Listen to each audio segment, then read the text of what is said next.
That took a while.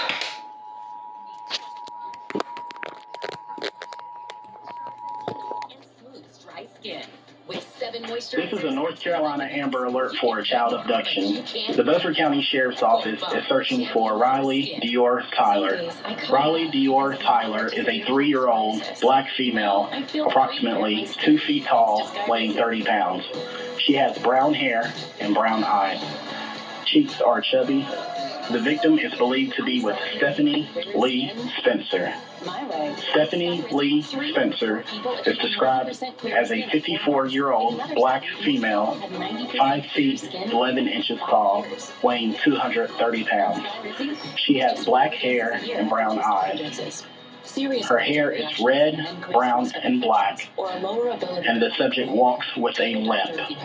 If you have any information regarding this case, call the Beaufort County Sheriff's Office immediately at 252-946-0101 or call 911 or star HP. This is a North Carolina Amber Alert.